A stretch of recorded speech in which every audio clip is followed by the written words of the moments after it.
Hello everyone, and welcome to the video for Ogryn's how to play Ogryn in Havoc. And I'm gonna give you the 5 rules of success, similar to the video where I showed veterans how to play. So, beginning off with rule number 1. Rule number 1 is Ogryn is always try to be the one doing the objective or create space for your team to do the objective. So you know those places where you have to hold the button or do a hacking consulting to progress into the map further? That's an objective. Picking up something from the ground and carrying it to another place, that's an objective. And in these situations, you have to have a good decision making on whether you are going to be the one doing the objective or if you're going to be the one creating space for your team to do the objective. The way to make this decision properly is to evaluate whether your team is able to hold ground without you or not. If you think your team is not able to hold ground without you, then you are supposed to be the one creating space for your team to do the objective. If your team is able to hold ground without you, which is not gonna be the case most of the time, then you're supposed to be the one doing the objective. Why? Well, if your team is able to hold ground, meaning they can survive on their own and not entirely leave you stranded doing the objective alone, then in that case you are gonna be the best player to do the objective. Why? Well, because the Ogryn is kinda interesting in this regard. When you do an objective like those consultings where you gotta hack them, when you get hit as an Ogryn, this doesn't interrupt you from doing the objective. Meanwhile, when your squishy teammates get hit, even by the lowest of the low trash mob, this instantly interrupts them from doing the objective and they have to start all over again. So this is the reason why you're the best person to be doing the objective as long as your team can survive and hold the ground on their own. And if your team is not able to survive and hold ground on their own, that's when you're supposed to use your taunt, your rumbler and your staggering melee weapon or whatever you have to create space for them to do the objective.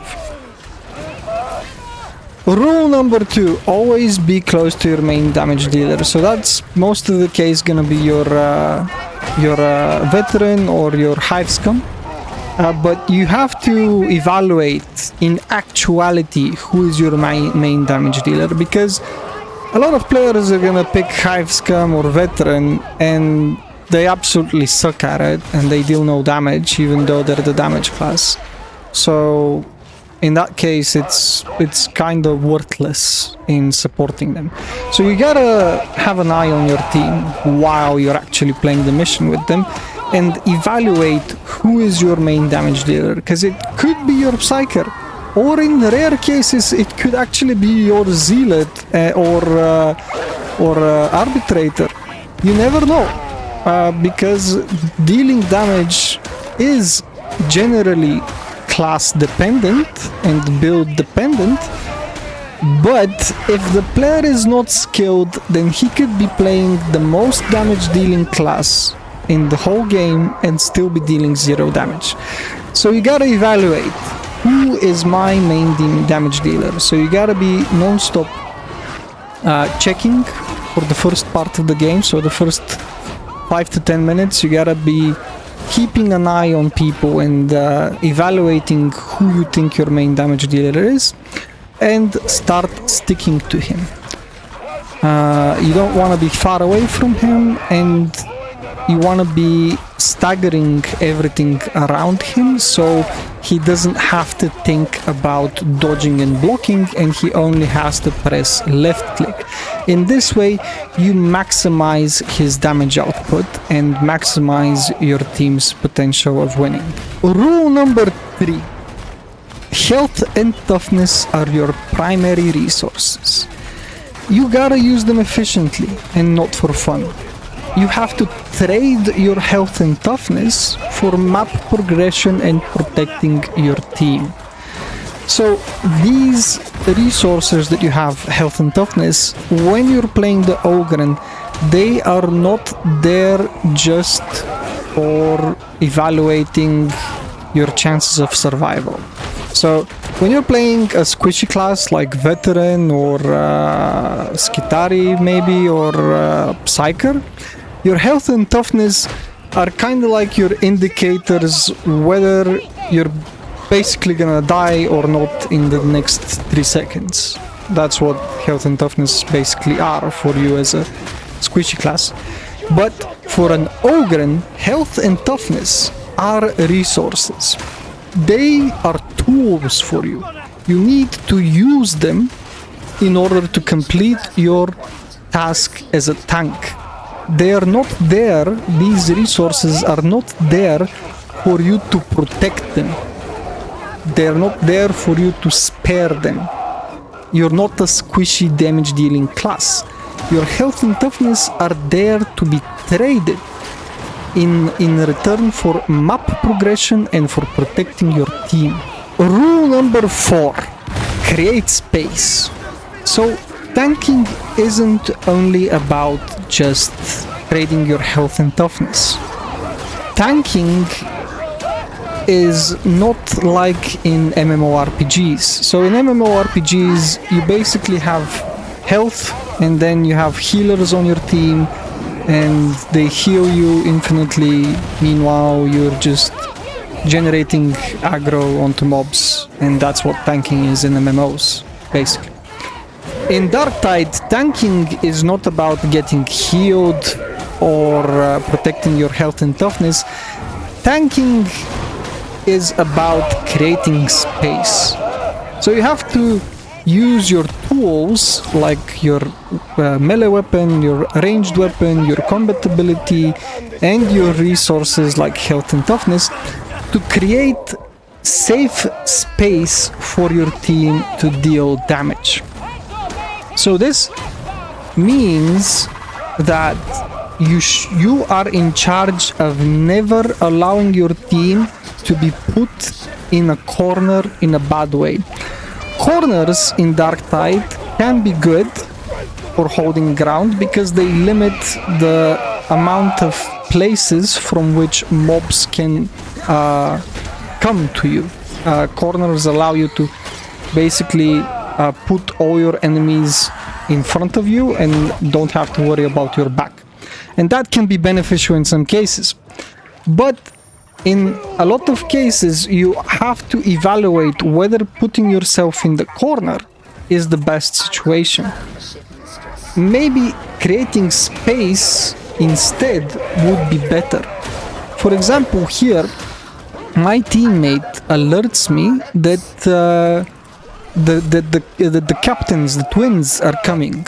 This is because he has some mod. I don't know this person. It was just a random lobby. And as you can see, we are cornered in the space where we can either choose to blow up the wall behind us and continue with progressing the map, or choose to go back and fight the twins in the previous zone, or choose to hold in this corner and try to kill the twins there. So in this situation, I as the Ogryn choose to create space by moving backwards. Why? Because if we blow up the wall and progress forward, this spawns more mobs. Spawning more mobs while the twins are already spawned is a terrible idea. So that's why I don't do it. Holding the corner with with the wall behind us that is blow-upable, but we don't blow it up, and we just hold the corner, is also a bad idea. Because the twin with the sword, he excels at close quarter combat. If we allow him to be in a close quarter with all of us in it, he's just gonna wildly swing his sword non-stop and just mow us down, basically. So fighting him in a corner is always a bad idea. And to top it all off, if we fight in the corner, we're gonna have the ranged twin throwing mines and bombs at us, which are gonna limit the space in which we can dodge the sword guy, and the space is already very limited by the fact it's a corner. So holding a corner against the twins in most cases is complete suicide. Moving forward would spawn more mobs, and that's why I choose to create space by retreating. And this leads us to rule number 5. You are the team's captain. And this means you're not only the team captain of your team, but you're also the team captain of the enemies. Now let me explain. As a Taunt Ogryn and Loyal Protector, the Taunt ability is extremely powerful. You are actually the team captain of the enemies too. Because when you press your win button, the Taunt, you command all the enemies to start following you. Stupid ass OP ability. And after you press your win fight button, the Taunt, and the enemies start following you, you can choose what to do. You can choose to hold ground against them, you can choose to push, or you can choose to retreat. So this is one of the reasons why the Taunt is extremely powerful. Because in all other cases where other classes don't have Taunt, it would mean that you would be the team captain of only your team, and when you're the team captain of only your team, that means that you either have to use your microphone to communicate with your team, but that is also always going to be very subjective experience, because some teams listen to communication, some teams don't, so you're not actually the team captain, you're at the mercy of your team. So yeah, as the Ogryn with Taunt, you're the team captain of both the enemies and your teams. But regardless if you are a Taunt Ogryn or a Borush Ogryn, in all cases you are the team captain. Because your abilities, your weapons, both ranged and melee, they allow you to create a lot of stagger and a lot of space for your team. This allows you to effectively be the team captain who can, by the power of his weapons and abilities, be the one to always choose what to be doing and where to be fighting. So you can, your abilities as an Ogryn, they allow you to choose whether to hold ground, push, or retreat. And again, why? Why is this? Because the Taunt commands all enemies to follow you. Bull Rush, it knocks down everything aside from Plague Ogryns and Chaos Spawns and Beast of Nariel. It knocks everything down on the ground and creates a path for your team and for yourself to either push or escape and retreat, or you can push them down and hold ground as well. So as the Ogryn, you are the team captain. You are the team captain, and you have to constantly be evaluating the situation, whether you're going to be holding ground, pushing, or retreating. And for example, here in this situation, I have the choice to either push forward against an already spawning horde with a captain, or retreat back. Now my team single-handedly decides that they're gonna push forward even though they already saw a captain spawning.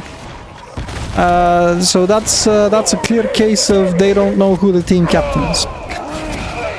And when that happens, you have to follow them because, well, the mobs, they're gonna, when your team pushes forward, the first people, enemies are gonna encounter are your team because they're more forward than you. So you have to follow your team's bad call. And as you can see, after I follow my team's bad call in order to save them, let me rewind so you can see. What I do next is wait to have as many mobs as possible around me, and then I press the win fight button, which is taunt. And what do? I don't hold ground and I don't push forward. Instead, I start retreating. And what does this do? This allows my team to have space. As you can see, they don't even follow me. You know, they're dumb. And that's okay, because I give you rules for success for even when playing with dumb teammates. So when I press taunt, I command all the enemies to follow me. And I waited for as many enemies as possible to be around me. So I press taunt and start retreating back. This pulls most of the mobs off of my teammates and towards me. This means my teammates have to mostly only worry for the Plague Ogryn. And that is a fairly easy fight for them. So, to summarize this rule, you're the team captain. And you always have to evaluate whether you're gonna hold ground, push or retreat. How do you evaluate this? Well, for example, here we see a captain and we see a Plague Ogryn. This is 100% of the time a retreat situation, because you have two bosses with extremely high health spawning, so holding ground against them is terrible. They have more endurance than you. Holding ground is great against melee elites, specialists and trash mobs. Pushing is great when you have ranged elites. Whenever you see ranged elites as an Ogryn, holding ground or retreating against them is most of the time going to be a bad call.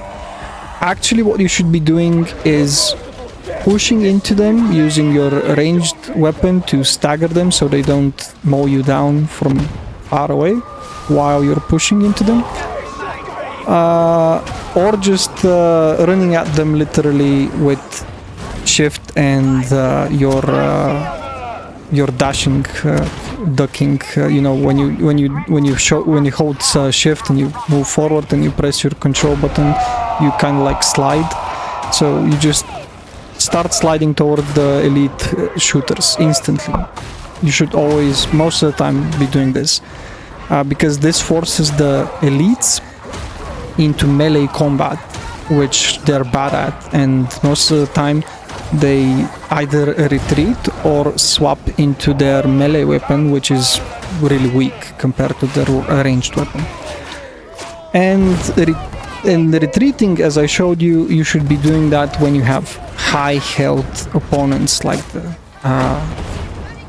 Plague Ogryn, the Captain, the Twins. That's when you're supposed to be retreating, because they have more endurance than you.